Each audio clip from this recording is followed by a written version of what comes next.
Hi everybody, thank you so much for joining us here in Live Fit Kitchen. We have Dr. Purcell with us again, and this is actually the first in a very exciting series that we're doing. We're going to do a whole series on Thanksgiving. So, we all know that that can be a holiday that's just filled with calories that we don't need, or we can make really healthy choices, and the recipes are Dr. Purcell's. Thank you so much for joining us. You're very welcome, Alicia. So I'm really excited. Her recipes are great, and also very exciting tonight. We each have our own microphones, so you should be able to hear both of us perfectly. It's really cool. Yay! Another step forward for Live Fit. So our recipe tonight, a root vegetable mash. Talk to us about this one. Okay, so tonight's recipe, the root vegetable mash, is 2 cups of butternut squash, a cup of sweet potato, 2 small baby turnips, and I like the white turnips that are a little bit purple. So these aren't these big, hard, waxy kind that you may be used to. They're the smaller purple variety. Half a cup of unsweetened almond milk, 1 medium yellow onion, a half a teaspoon of herba mare seasoning, and 1 to 2 pinches of sea salt. So Dr. Purcell trusted me to do the trial prep in my kitchen at home today, and there are actually a few different ways to get the vegetables ready for the mash. So talk us through that, because it's important which one you choose. Okay, so root vegetables are so important for us because they're rich in phytochemicals, and plants, fruits, vegetables, all of them provide us with these healthy antioxidants, vitamins and minerals, things that actually boost our immune system and fight off bacteria and infections. And so when we're cooking root vegetables, we can cook them in one of 3 ways. As we know, they're hard, they come from under the ground, and they're just not something you can saute up. They take a little bit more time to cook. And so the first thing that we can do is put them in a pot of water and boil them. However, it's the least desirable way to cook a root vegetable because boiling them leaches all of those important phytochemicals out into the water. The second choice is to steam them. So we put them in a little bit of water at the bottom of the pot, and we put the vegetables in, and we put the lid on, and then they steam as the water comes up through the vegetable. The third way to cook them is to stick them in the oven and actually roast them.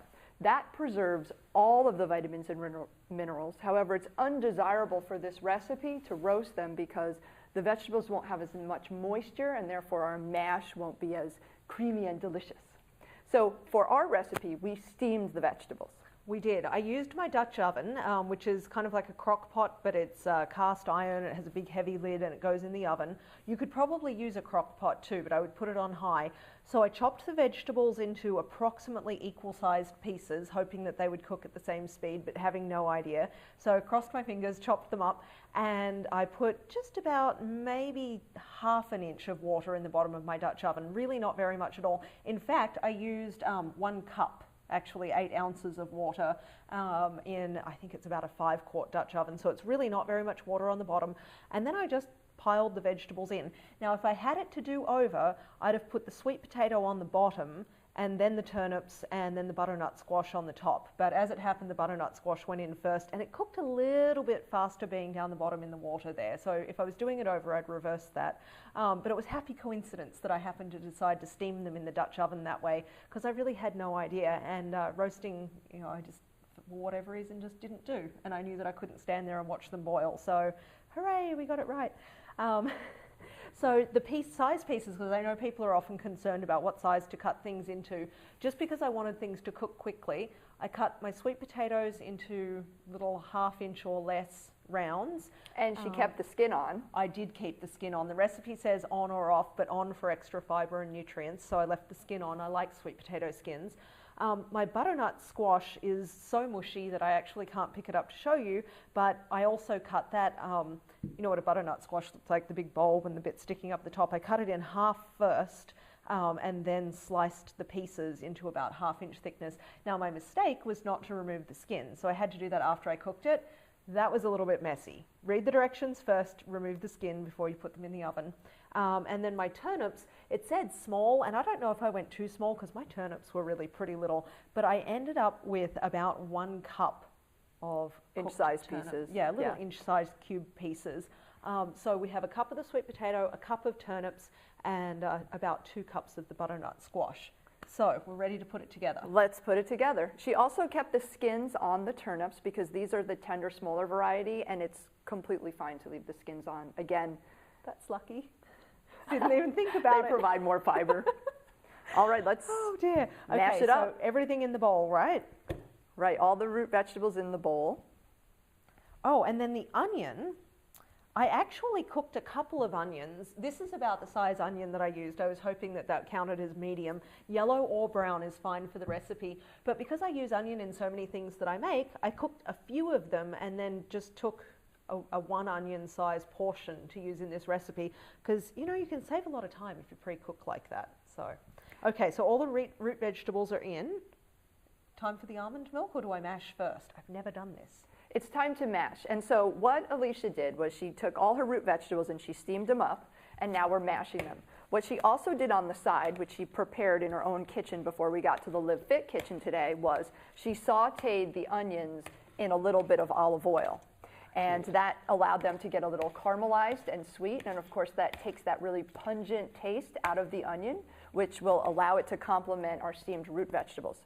So there she is mashing away at the root vegetables. My first ever time mashing. How cool is this? It's the first time for everything.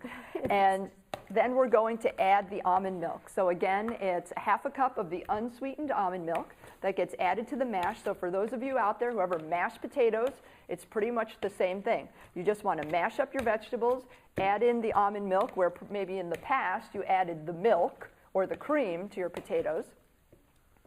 Gives them a little bit of a creamy bit.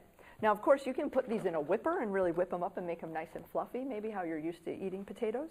This is much healthier than mashed potatoes. The reason is we're using a lot of vegetables here that are orange in color, which means that they're very high in vitamin A.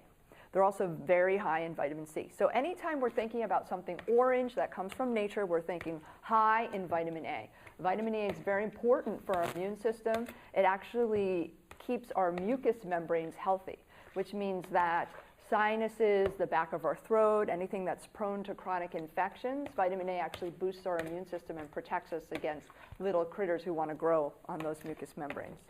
Oh, it's looking really good. Look at that. It's looking very creamy. It is. Okay, so next it's time to add the onions. These are our caramelized onions. We're going to stir them in there. Oh, this whole mashing business is so neat. Delicious. Doesn't that look good? Jason just asked how I caramelized them. What I did was I used the 1 tablespoon of olive oil that the recipe called for, and then I cut the onion into little pieces, just, you know, little itty bitty bits, and heated the olive oil first and then threw the onions in the pan. And I just stirred them every minute or two just as I was doing other things in the kitchen, and they were probably in there. They went clear first, and then I cooked them a little bit more until they almost started to brown a little bit. And it took less than 10 minutes, but I didn't time it exactly. You can tell when the onions start to caramelize because they will no longer smell pungent and they will actually start to smell a little sweet. And I'll just notice too that the olive oil was not added to our recipe here, so it's important for you to know it's 1 tablespoon of olive oil, which helps caramelize the onions. My mistake. I wrote it in a hurry. Yeah, the mash is looking really good though. It's looking very creamy. Good job mashing, Alicia. Woohoo! And we're going to go ahead and add our herb amare. I love this. What is it? Herb.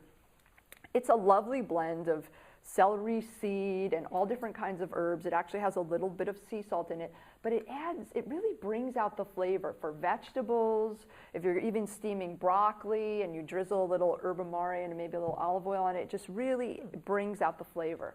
So I add it to a lot of my homemade soups. And then of course, we'll mix that in. I think we should taste it to see if it's necessary to add the sea salt, and then we'll add a pinch of sea salt if we need to.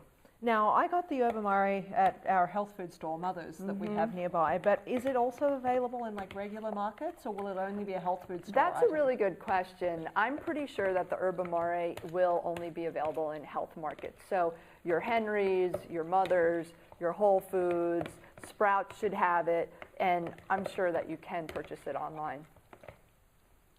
Okay, so Time to taste taste. test number 1. You've tasted this before, so maybe you should tell me if it needs the sea salt. Okay. I think it's excellent, just the way it is. Wow, okay. So we will not have Jason coming on to do the taste test tonight, unfortunately. Jason has been running and doesn't feel very pretty, and actually does look pretty sweaty and you know, whatever in his running clothes. So I will be the official new taste tester tonight. See, and doesn't that look good? And now you won't be deprived when you're at Thanksgiving dinner and everyone else is eating mashed potatoes, but you're eating vitamin A whipped root vegetables.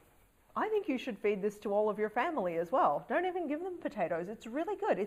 It's that little bit of sweetness from the sweet potato, the herb amari you can definitely taste, and there's just that little sort of savory from the onion, but the onions are sweet too. A lot of flavor. It's a winner. Thanks for joining us.